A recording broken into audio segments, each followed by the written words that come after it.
वो चर्च के अंदर आया और उस अंधेरे में उसने एक अजीब सी आवाज सुनी, जैसे कोई लिक्विड कहीं से टपक रहा हो। जैसे जैसे वो आइल में चलता आ रहा था, उसने जमीन पर खून ही खून पाया। चर्च का अल्टर पूरा खून में डूबा हुआ था। ये देख उसने जल्दी से चर्च की लाइट्स ऑन करी और उसने जो भयानक नजारा देखा, वो देख उसे उसकी आंखों पर विश्वास नहीं हो रहा था। वो टपकने की आवाज किसी पानी की नहीं, बल्कि उन लड़कियों की बिना सिर की बॉडी से गिरते खून की थी, जो कि रैफ्टर से उल्टी लटक रही थी। वो देख प्रिस्ट की सांसें जैसे रुक सी गई। पर यह तो कुछ भी नहीं था उससे जो आगे होने वाला था। उन लड़कियों की बॉडी पोस्टमार्टम के लिए भेज दी गई और जब उनकी आइडेंटिटी का पता चल गया तो उन्हें उनके पेरेंट्स के हवाले कर दिया गया।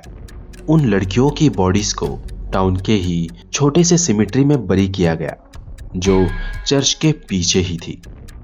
कुछ दिन बीते ही थे जब उन लड़कियों के पेरेंट्स के दरवाजों पर एक नॉक हुई और उन्होंने जब दरवाजा खोला तो बाहर एक मिस्टीरियस पैकेज पाया। उन्होंने जब वो पैकेज खोला तो उन बॉक्सेस में जो था वो देख उनकी रूह कांप गई। दोनों बॉक्सेस में उन दोनों लड़कियों का कटा हुआ सिर था।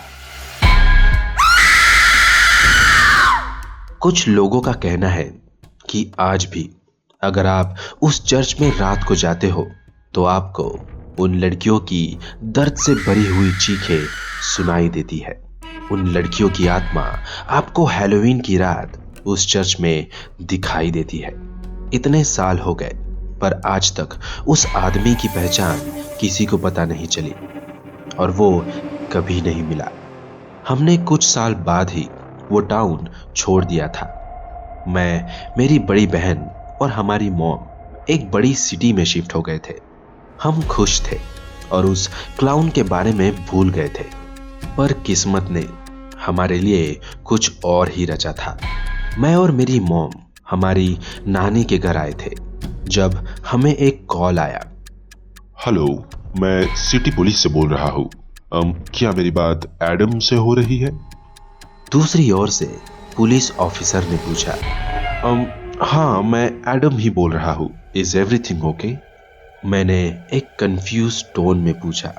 पुलिस ऑफिसर ने जो कहा वो सुन मेरे पैरों से जमीन खिसक गई और मैं नीचे अपने घुटनों पर गिर गया।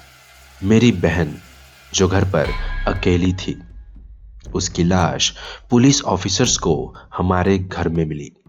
पुलिस ने बताया कि किस तरह उसी रात को मेरी बहन के कार के पीछे एक क्लाउन उसके साथ घर आया और जहां वो बेबीसिट कर रही थी, वहां उस क्लाउन ने 2 बच्चों का मर्डर कर मेरी बहन को भी मारने की कोशिश की और किसी तरह वो वहां से बच निकली और वो क्लाउन अरेस्ट हो गया था।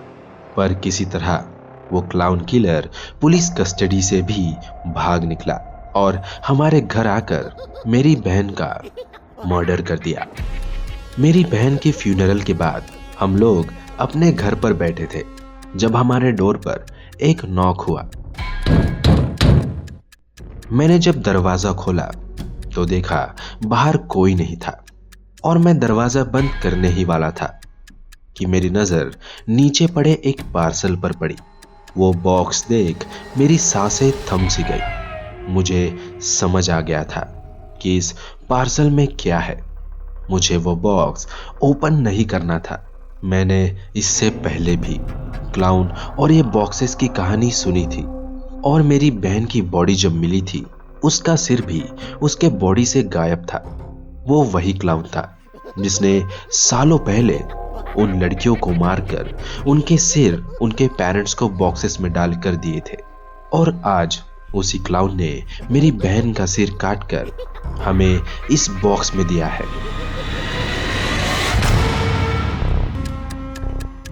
मुझे क्लाउन से डर लगता था, पर अब मुझे उनसे नफरत है।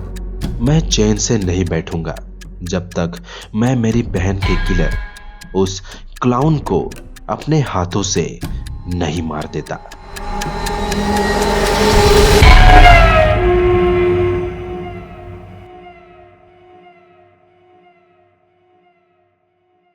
अगर आपको ये स्टोरी अच्छी लगी तो लाइक कीजिए। अगर आप चैनल पे नए हैं तो अभी सब्सक्राइब करके बेल आइकन प्रेस कीजिए सो दैट आप हमारी वीकली स्टोरीज मिस ना करें।